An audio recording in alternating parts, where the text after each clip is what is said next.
皆さんこんにちは、ぶらり鉄旅チャンネルです。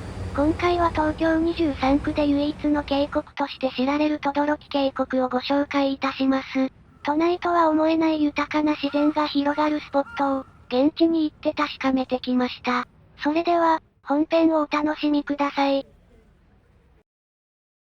私は現在、東急大井町線の二子玉川駅に来ております。位置関係はこんな感じです。等々力駅は田園都市線と東横線に挟まれた場所に位置しております。渋谷駅は約20部程度でアクセスすることができます。とてもアクセスがいい場所ですよね。まずはここから、等々力渓谷の最寄り駅である等々力駅に向かいます。やってきたのは大井町線で最新鋭の6020系ですね。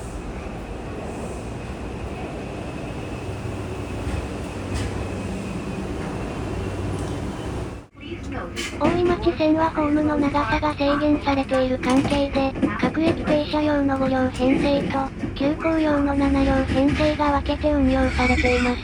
等々力駅は各駅停車しか止まらないので、下の3つのうちどれかになりますね。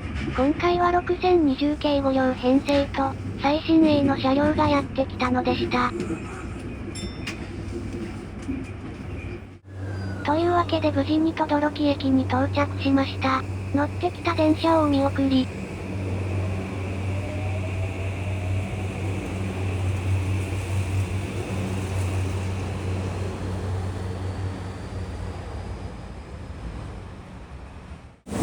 等々力駅は線路と線路の間にホームと改札が挟まれていて、駅から出るためには必ず踏切を渡らないといけない構造です。駅からすぐの成城石井の裏手には何やら木々が生い茂っています。渓谷は駅から数分歩くだけで着きます。等々力渓谷の入り口にやってきました。都会の喧騒とは一転、静寂に包まれています。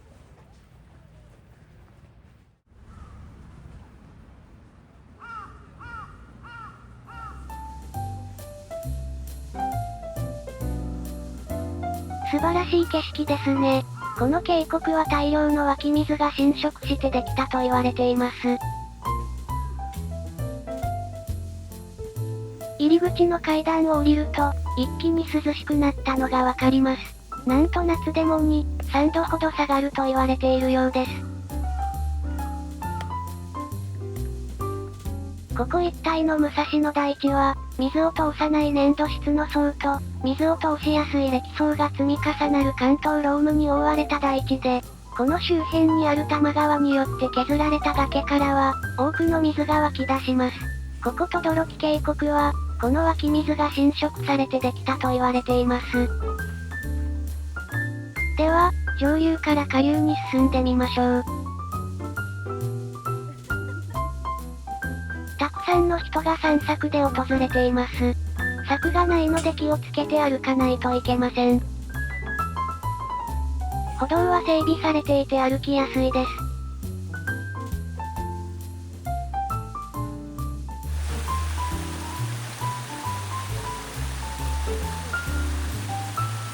現在の矢沢川はこのような流路ですが、かつては、このようになっていました。九本仏川は途中で野見川に合流、そして羽田空港周辺で海に繋がっていました。矢沢川は谷の最上流部をどんどん浸食して北側に伸びていき、最終的に九本仏川に繋がりました。これによって矢沢川が九本仏川の上流を奪い、流路が変わりました。その後、九本仏川の水源は東側に移動し、等々力渓谷の付け根には九本仏川の一部が逆の流れになって残っています。これによって矢沢川の流量は浸水被害が相次ぐほどに増加し、あの深い谷が形成されたようです。奥に見えるのは名所のゴルフ橋です。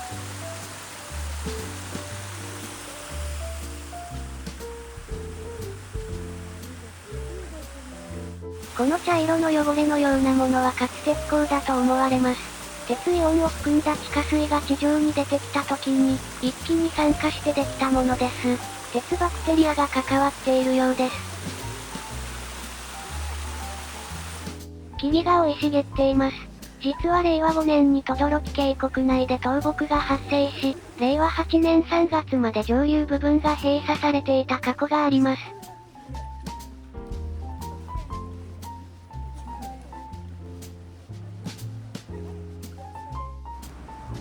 頭上に架かる橋は都道331号、環状8号線です。この辺りは遊歩道の幅も十分確保されていて歩きやすいです。抜けた先にはこんな感じで、座って休める場所もありました。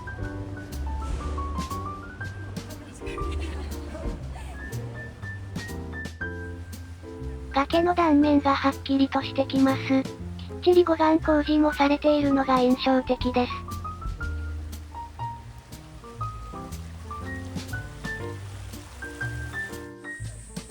しばらく進むと、等々力不動尊の境内に入ります。境内には弘法大師の生誕1200年を記念されたお堂があります。こちら稲荷堂です。大雨被害によって封鎖されています。休憩所の雪月花というお店は、非常に混雑していたので今回は見送りました。あんみつやかき氷が名物のようです。ここが等々力不動尊です。長い歴史を持ち、本堂は江戸時代末期の建築がそのまま残っています。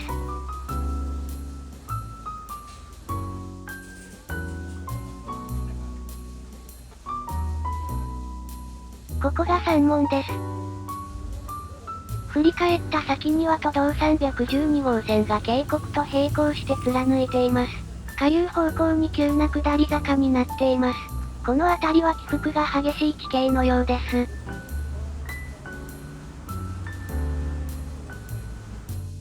さて、遊歩道に戻りました。かなり下流方向に進んできましたが、道中に日本庭園があります。無料で楽しむことができます。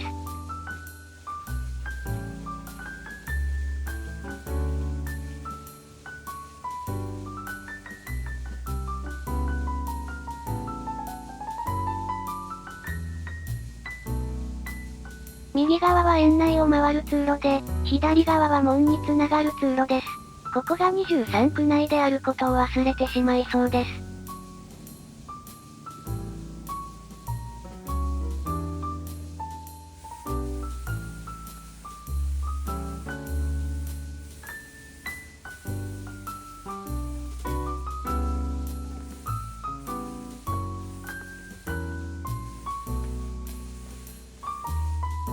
階段を上がった先には広場と書院がありました。昭和36年に建築された書院で、見どころは敷石でしょうか。休日なのもあって混雑していたので、撮影は控えておきます。昭和の著名な造園家による庭ということで、見に行ってはいかがでしょうか。さて、渓谷部分は抜けて、だいぶ人も少なくなってきました。とても大きなサワラの木が道路から伸びています。大きな木は30メートルに達するようです。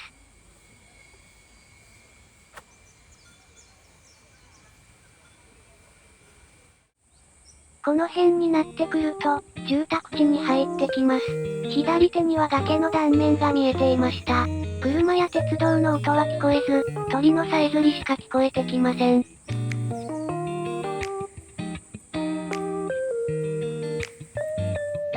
詳しい地図がありました。赤い点線部分は公園区域として開放されています。全長 1km ほどを歩いてきたことになります。また、こんなものもありました。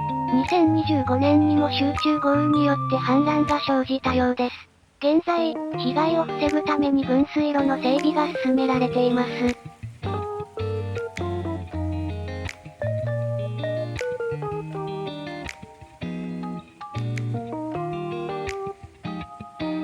ここでカモを見つけました。なかなか快適そうです。